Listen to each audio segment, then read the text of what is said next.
রচনা করলেন সাতত সংহিতা, যার নাম হচ্ছে শ্রীমদ্ ভাগবত।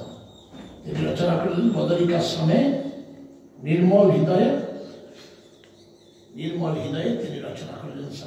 সেই ভাগবত আমি শ্রবণ করেছিলাম,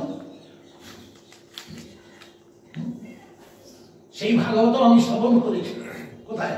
সুখমণি, মুখ নিশ্চিত বাড়ি রূপে গঙ্গা ছেলে সুখতাল নামে জায়গাটি এখনো বিদ্যমান। না, আপনি শুনেছিলেন? তা কি করে সেই সুখদেবের সঙ্গে পরীক্ষিতের সংলাপ হয়েছে? তাদের সংবাদ কি করে? পরীক্ষিত বিশাল রাজা ছিলেন, পৃথিবীর অধীশ্বর, একমাত্র একছত্র অধিপতি।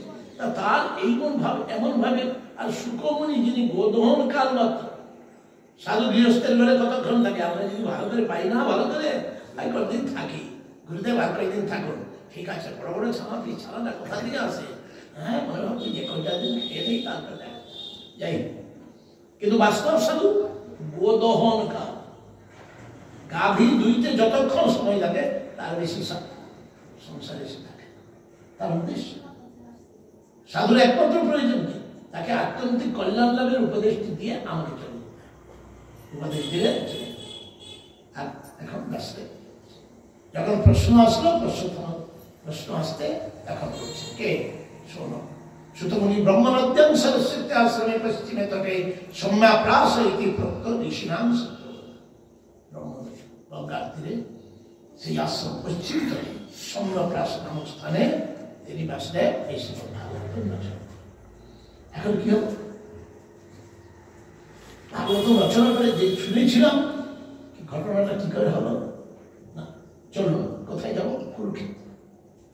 কুরুক্ষেত্র, যেখানে মহাভারত যুদ্ধ হয়েছে।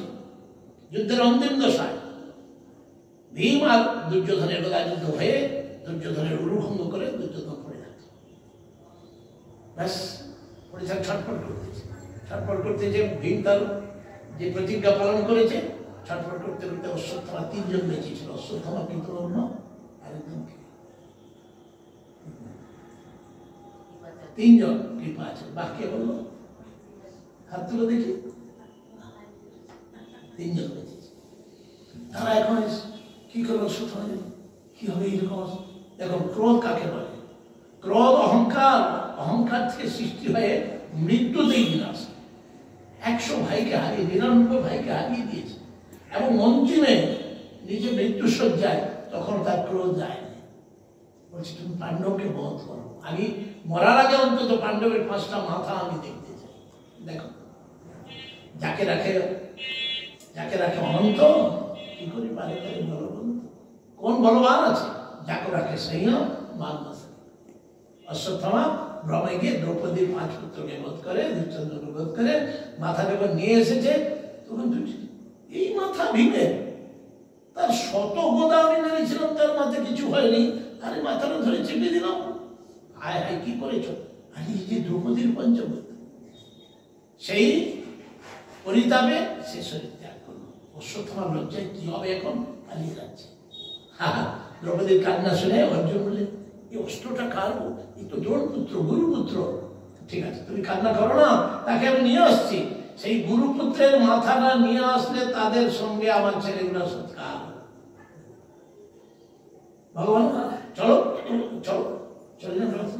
অশ্বত্থামা দেখতে ভয়ে আসতেছে, এইবারে আমাকে মেরে ফেলবে। অশ্বত্থামার শেষ অস্ত্র ছিল ব্রহ্মাস্ত্র। অন্তিমে মৃত্যু থেকে বাঁচার জন্য ব্রহ্মাস্ত্রটি ত্যাগ করে। আর ব্রহ্মাস্ত্র এমন একটা অস্ত্র না, আজকে জগৎ বলে আমরা অ্যাডভান্স হচ্ছি না, আমরা রিভার্স, পিছিয়ে যাচ্ছি। এখনকার সবচেয়ে বড় অস্ত্র কি? অ্যাটম, পরমাণু অব্যর্থ। তখনও বান ছিল অব্যর্থ এই ব্রহ্মাস্ত্র। দুটোর মধ্যে পার্থক্য কি ছিল? কেউ পরমাণু বম, অ্যাটম যদি কেউ ফেলে দেয়, তার ক্ষমতা নেই তাকে আর কোনো প্রকার নিয়ন্ত্রণ করে, সে পৃথিবীর সর্বশান্ত। কিন্তু তখন ব্রহ্মাস্ত্র এমন ছিল, অশ্বত্থামা ব্রহ্মাস্ত্র ক্ষেপণ করত, কিন্তু অর্জুন ভগবত কৃপায় সে অপরের ব্রহ্মাস্ত্রকে তিনি নিয়ন্ত্রণ করে নিজের ইতে। তাহলে বিজ্ঞান পিছিয়েছে না এগিয়েছে? আমরা বহু আগে ছিলাম, ধীরে ধীরে আমরা পিছুচ্ছি। এই অবস্থা হলো। ব্রহ্মাস্ত্রকে তিনি সংবরণ করে ছাগলের মতো বেঁধে নিয়ে আসে খাকে অশ্বত্থ। ভগবান বলছেন মেরে গেল, মেরে ফেল। না আমি ভগবান বলছেন মেরে ফেল।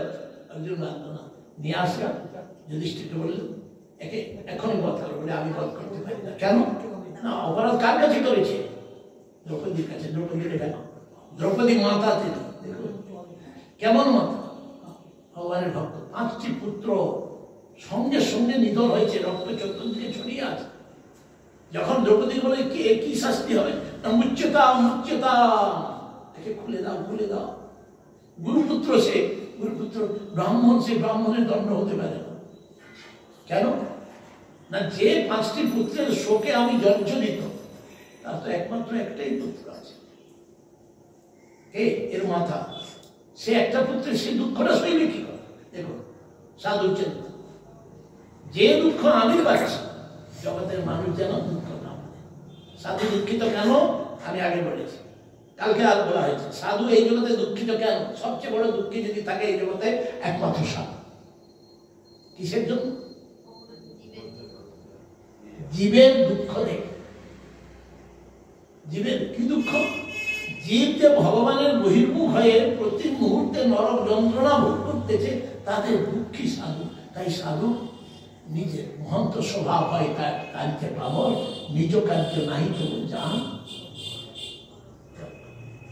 এটি আমরা শ্রবণ করবো দশম স্কন্ধে। যখন নন্দ মহারাজ যে গর্গাচার্য এসেছিলেন, তখন নন্দ মহারাজ এই কথা বলেছে, নন্দ মহারাজ কি, গর্গাচার্য কি। এই ভাগবত এত মূল্যায়ন, এত মূল্যবান, যার এই জগতে আমরা কোন রকম কল্পনাও করতে পারি না। হ্যালো, দ্রৌপদীর কথা শুনে কিন্তু ছেড়ে তো দেব, কিছু তো দণ্ড দিতে হবে। তখন তার মাথার মণি, ব্রাহ্মণের তার একটা মণি ছিল খুব ঐশ্বর্য, সেই মণিটাকে নিয়ে নিলেন। হতপ্রভ হয়ে ব্রাহ্মণ যখন ক্রোধ করে না, সংসার ধ্বংস হয়ে যাবে। সেই ব্রাহ্মণ অশ্বত্থামা চলে যাচ্ছে, মণি ছিনিয়ে নিলে কি হয়? তার ক্রোধ সমাপ্ত হয়। সেই ক্রোধে সে বলছে না, অপাণ্ডবা করিব ধর্ম। তখন সে জানে এই উত্তরার গর্ভে একটা সন্তান গর্ভস্থ, পাণ্ডবের অন্তিম বংশ, কারণ 5টা পুত্রকে নষ্ট করে দিয়েছে। তখন তার সেই ব্রহ্মাস্ত্র, আবার সেই ব্রহ্মাস্ত্র ক্ষেপণ। কুরুক্ষেত্র যুদ্ধ শেষ, ভগবান দ্বারকাধীশ পাণ্ডবকে সমস্ত রাজ্য দিয়ে যাই, কেউ যেতে যাচ্ছে না, তুমি চলে যাবে না, আমাকে তো যেতে হবে। দ্বারকায় 16,108 বৈশীকে তাদের সেবা করতে হবে, বহু বংশ যদু বংশ বিশাল, তাদেরকে দেখাশোনা করতে হবে, তাই আমাকে যেতে হবে। যেই রথে উঠছেন, ব্রহ্মাস্ত্রের তেজ উত্তরা পাহি পাহি মহাবাহ, উত্তরা এসে ভগবান চরণে পতিত হয়, আমায় বাঁচাও, আমায় বাঁচাও মহান। এই দেখো এই অস্ত্র আমার কাছে আসছে, কি বলছে? পাহি পাহি মহাযোগীন দেব দেব জগৎপতে নান্যং তদভয়ং পশ্যে যত্র মৃত্যু পরস্পরম। একটি কথা বলেছে, নান্যং তদভয়ং পশ্যে যত্র মৃত্যু পরস্পরম। তুমি আমায় রক্ষা, হে মহাযোগী, আমায় কৃপা করো, কারণ আমার মৃত্যু সন্নিকটে। মৃত্যু থেকে একমাত্র বাঁচার উপায় হচ্ছে তোমার অভয় চরণের শরণাগতি। তাই তোমার চরণের শরণাগতি বিনা মৃত্যু থেকে কেউ বাঁচতে পারে না। দেবী উত্তরা কি সঙ্গে স্মরণ করা মাত্র ভগবানের যে ভগবানের অস্ত্র কি? তেজ। তেজের তেজের কি প্রতিনিধি, তেজের প্রতিনিধিকে সুদর্শন। সুদর্শনকে দিয়ে গর্বকে আচ্ছাদন করে ব্রহ্মাস্ত্র নিরুত্তর করো, কিছু করতে পারো। পরীক্ষিত দর্শন করেছে, তখন ঠিক আছে রক্ষা করলেন। এখন কি হচ্ছে? আবার বেরিয়েছেন, যেই রুথে উঠেছেন আবার আসলেন কে? পিসি, বুয়া কুন্তি। উপধার্য বচস্তস্য ভগবান ভক্তবৎসল পাণ্ডবমিদং কর্তব্যস্ত্রবুদ্ধতম। কোনদিনের অস্ত্রকে এখন কুন্তি এসে বলছে চরণে, পিসি আশীর্বাদ করবে, বলে নমস্তে পুরুষং তাজ্ঞম ঈশ্বরং প্রকৃতে পরম অলক্ষং সর্বভূতাং অন্তর্বহি অবস্থিতং। এই সমস্ত জীবের অন্তরে বাইরে অবস্থান করে থাকে সমস্ত জগতের কারণের কারণ তোমার কারণে আমি দণ্ডবত প্রণাম করিতেছি। বলো বুদ্ধি দেবী কি, মায়া জবনিকাচ্ছন্নম অজ্ঞাদক্ষয়ম ভয়ম না লক্ষ্যসে মূঢ়দৃশা নটনাট্য ধরত যথা। তোমাকে এই জগৎ জানতে পারলো না গো, তোমাকে আমাকে সবাই মনে করে তুমি আমার ভাইপো, কিন্তু বাস্তবে তুমি অলক্ষ্যে, এই জগতের লোক কিছুতেই বুঝতে পারছো না, কারণ তুমি নটের মতো সামান্য মানব রূপে এই যে লীলা করে গেলে তোমাকে এই জগৎ বুঝতে পারলো না। তাই হে দয়াময় তিনি চিনেছেন। তথা পরমহংসানাং মুনিনাং মনোরাত্মনাং ভক্তি যোগ বিধানতম কথোপস্যে মহি স্ত্রিয়। একমাত্র তোমাকে জানবার উপায় হচ্ছে ভালোবাসার সহিত কেউ যদি যুক্ত হয়ে থাকে তাহলেই তোমাকে জানতে পারে। কিন্তু আমি স্ত্রী জাতি, আমি কি করে জানবো? আমাকে দয়া করো। পিসি তিনি বলছেন আমি স্ত্রী জাতি, আমি কি করে বুঝবো তোমাকে? ভক্তি ছাড়া, ভালোবাসা ছাড়া তোমাকে জানতে পারা যায় না।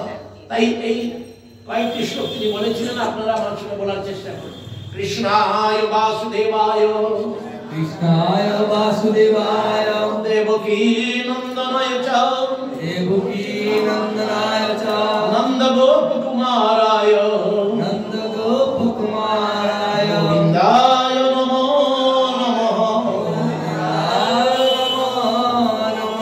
নমো পঙ্কজনাভায়, নমো পঙ্কজনাভায়, নমো পঙ্কজমালিনে, নমো পঙ্কজমালিনে, নমঃ পঙ্কজনেত্রায়, নমো পঙ্কজনেত্রায়, নমস্তে পঙ্কজান্ধ্রয়ে, নমস্তে পঙ্কজান্ধ্রয়ে। কত রূপে স্তুতি করছেন নিজের ভাইপোকে, তিনি জানেছেন। ভগবানের একান্ত ভক্তের কাছে ভগবান তার ভগবত্তা লুকোতে পারেন, অভক্ত বুঝতে পারেন, অভক্ত বুঝতে নিতে নাই অধিকার। চৈতন্যের দায়িত্ব যারা ভগবানের ভক্ত নয়, ভগবত উন্মুখী যাহাদের মন নয়, তারা ভগবানকে চিনতে পারে না। তাই জগতে আজকে ধর্মের নামে নানা প্রকার জঞ্জালে প্রভাবিত করি। তখন এই প্রার্থনা স্মরণ করে ভগবান কিছুক্ষণ থেকে গেল।